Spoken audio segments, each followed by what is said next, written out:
Chers amis de KTO, bonsoir et bienvenue si vous nous rejoignez. Nous sommes en direct depuis les jardins Vatican pour suivre cette cérémonie pour la clôture du mois de Marie. Nous attendons l'arrivée du Saint-Père dans quelques instants.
Saint-Père, lorsque Marie sortit de la maison de Nazareth, était la première chrétienne, le début pauvre et simple du christianisme. Elle n'eut pas peur. Confirmez-nous dans la foi, afin que nous aussi, aujourd'hui, nous témoignions Jésus avec le même courage de Marie. Merci, Saint-Père.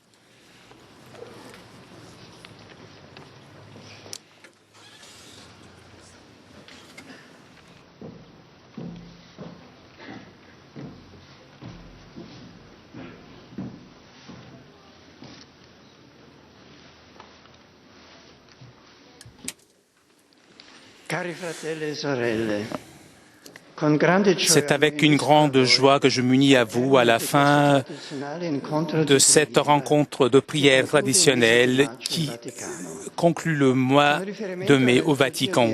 Avec référence à la liturgie d'aujourd'hui, nous voulons contempler Marie dans le mystère de sa visitation.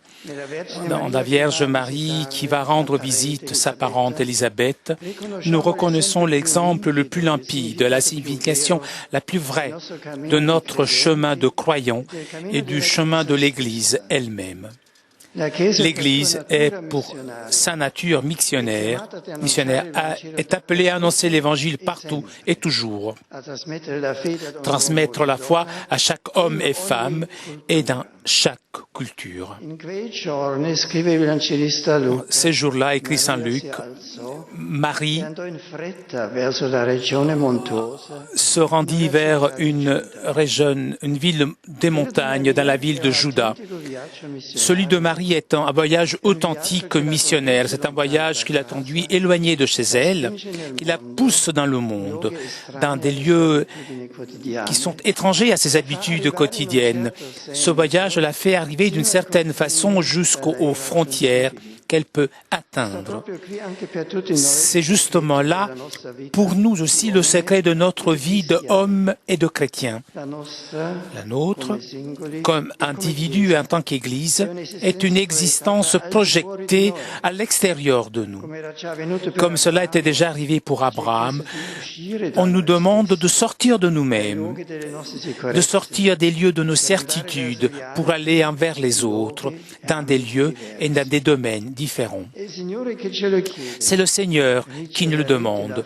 Vous recevrez la force par le Saint-Esprit qui descendra sur vous et vous serez mes témoins jusqu'aux frontières de la terre. Et c'est toujours le Seigneur qui, dans ce chemin, nous place à côté Marie comme camarade de voyage, mère empressée. Elle nous rassure parce qu'elle nous rappelle qu'avec nous, il y a toujours le Fils, son Jésus. Selon la promesse de Jésus, je suis avec vous tous les jours jusqu'à la fin du monde. L'évangéliste remarque que Marie demeura avec elle environ 3 mois. Elle s'en retourna chez elle. Ces paroles nous disent le but le plus immédiat de Marie. Elle avait appris par l'ange qu'Élisabeth attendait un enfant et qu'elle était déjà au 6e mois. Mais Élisabeth était âgée et la proximité de Marie, encore très jeune, pouvait lui être utile. Pour cela, Marie la rejoint et reste avec elle environ 3 mois pour lui offrir cette proximité affectueuse, cette aide concrète et tous ces services quotidiens dont Élisabeth avait besoin. Élisabeth devient ainsi le symbole de tant de personnes âgées, malades, même de toutes les personnes qui ont besoin d'aide et d'amour. Et il y en a encore beaucoup aujourd'hui dans nos familles, dans nos communautés, dans nos cités.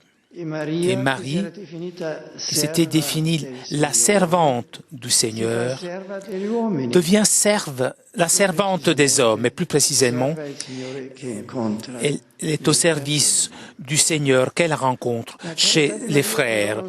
La charité de Marie, cependant, ne s'arrête pas à l'aide concrète, mais atteint son sommet en donnant Jésus lui-même dans le faire rencontrer. Et encore Saint Luc, qui souligne: Or, quand Élisabeth entendit la salutation de Marie, l'enfant tressaillit dans son sein. Et nous sommes donc au cœur et au point culminant de la mission évangélisatrice. Nous sommes à la signification la plus vraie et au but le plus naturel de chaque chemin missionnaire, donner aux hommes l'évangile vivant, personnel, l'évangile qui est le Seigneur lui-même. Et celle de Jésus est une communication et un don qui, comme cela est confirmé par Élisabeth, remplit le cœur de joie. Voilà, il dit, car votre voix, lorsque vous m'avez salué, n'a pas plutôt frappé mes oreilles que l'enfant a tressailli de joie dans mon sein. Jésus est le véritable trésor que nous devons donner à l'humanité. C'est de lui que les hommes et les femmes de notre époque ont une profonde nostalgie, même lorsqu'ils semblent l'ignorer ou le refuser. C'est de lui qu'ont un grand besoin la société dans laquelle nous vivons, l'Europe, le monde entier. Cette responsabilité nous est confiée à nous. Vivons-la avec joie, avec engagement, afin que notre civilisation soit vraiment une civilisation où règne la vérité, la justice, la liberté et l'amour, des piliers fondamentaux et irremplaçables d'une véritable cohabitation ordonnée et pacifique. Vivons cette responsabilité en étant assidus à l'écoute de la parole de Dieu dans l'union fraternelle, dans la fraction du pain et dans les prières. Voilà, la grâce que ensemble ce soir nous demandons à la Vierge très sainte. À vous tous, j'adresse ma bénédiction.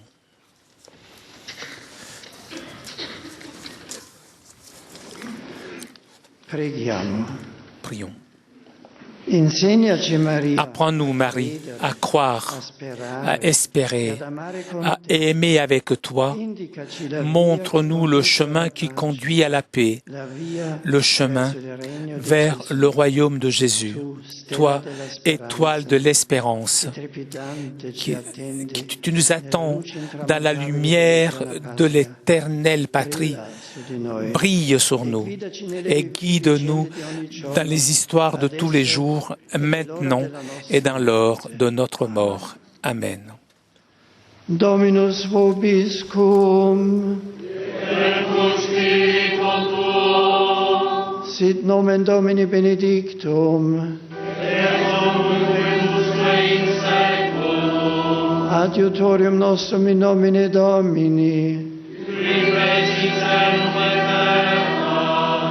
Benedicat vos omnipotens Deus, Pater et Filius et Spiritus Sanctus.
Toujours en direct des Jardins Vatican pour la célébration de la fin du mois de Marie. Le Saint-Père, après son allocution, a salué quelques archevêques qui étaient présents et qui ont participé à cette cérémonie. repart dans ses appartements.